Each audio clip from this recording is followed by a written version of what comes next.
Video को आगे देखने से पहले चैनल को लाइक कर दो और सब्सक्राइब कर दो। नीरू के साथ रहता था। पति पत्नी दोनों ही नौकरी करते थे। एक दिन तेजस गांव अपनी माँ के पास फोन करता है।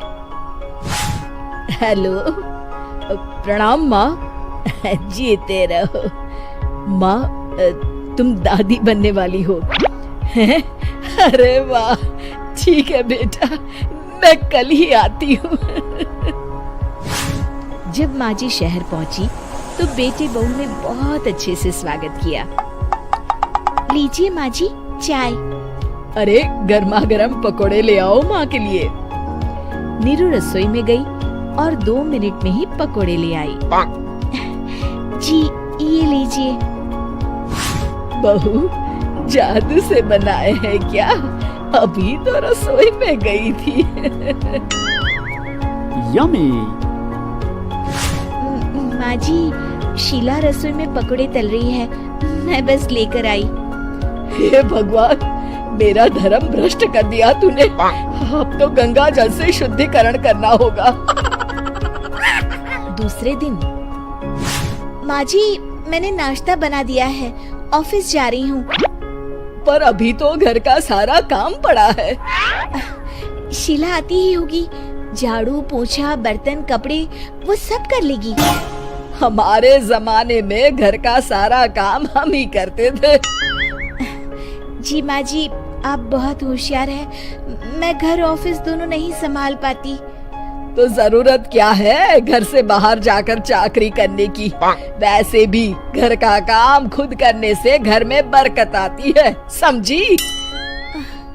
पर माँ जी। पर वर कुछ नहीं, इस महीने की पगार मिले फिर ऑफिस बंद। हाँ।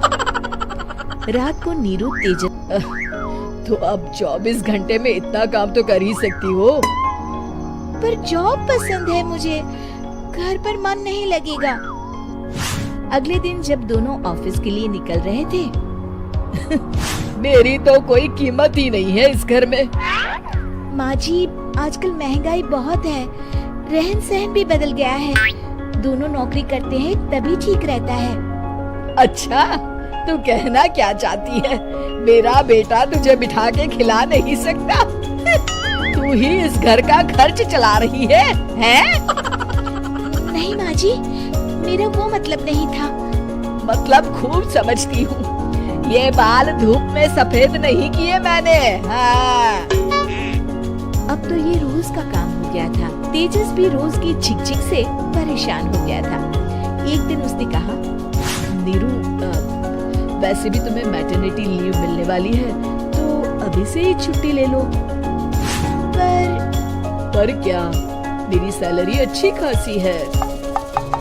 आखिर नीरू ने रिजाइन कर दिया। जब बच्चा हुआ तो घर में सब बहुत खुश हुए।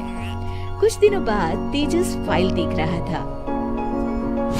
क्या हुआ तेजस, कुछ परेशान लग रहे हो? अब हाँ, वो हमारी जितनी सेविंग्स थी वो तो हॉस्पिटल में और छठी के फंक्शन में खत्म हो गई है नीरू। और अभी वैसे मंदी चल रही है तो मैं बोल रही थी कल मुन्ना को हेपेटाइटिस का टीका लगवाना है। नीरू क्या पोस्टपोन नहीं कर सकते? नहीं जी, बिल्कुल नहीं। अब तेजस को समझ में आ रहा था कि उससे गलती हुई है। पैसों की कमी का असर घर के माहौल पर भी पड़ रहा था। अगले दिन, बेटा मेरा चश्मा और ये दवाइयाँ ले आना, पर्चा देते हुए माँ जी ने कहा। जी। तेजस मुन्ना के लिए दूध का डिब्बा और डायपर भी ले आना, और ये किराने के सामान की लिस्ट है, इसे भी लाना है। तेजस गुस्से में लिस्ट मरोड़कर फेंकता है और चिल्लाता है, पैसे क्या पेड़ पर उगते हैं? ये ले आना, वो ले आना। अरे पर ये जरूरत का सामान ही है। वो गुस्से में बिना कुछ कहे ऑफिस चला गया। अरे लंच तो ले जाइए। नीरू दौड़कर डिब्बा पकड़ाती है। एक दिन खाना खाने के बाद, नीरू अब तो मुन्ना कुछ बड़ा हो गया, तो अब तुम वापस ज्वाइन कर लो ना जॉब। पर इस रिसेशन में जॉब मिलना बहुत मुश्किल है।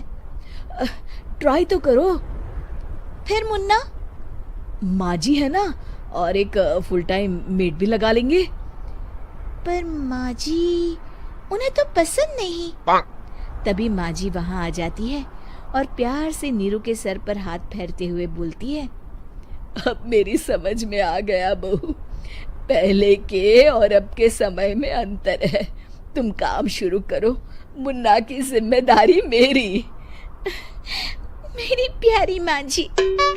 ये कहकर नीरू उनके गले लग गई। शिक्षा, परिवर्तन संसार का नियम है, हमें भी समय के साथ चलना चाहिए। उम्मीद है कि आपको हमारी ये कहानी पसंद आई होगी। कृपया हमारे चैनल को सब्सक्राइब करें और सभी अपडेट्स के लिए बेल आइकन जरूर क्लिक करें। और हाँ, वीडियो लाइक और शेयर करना मत भूलिएगा। Bye bye.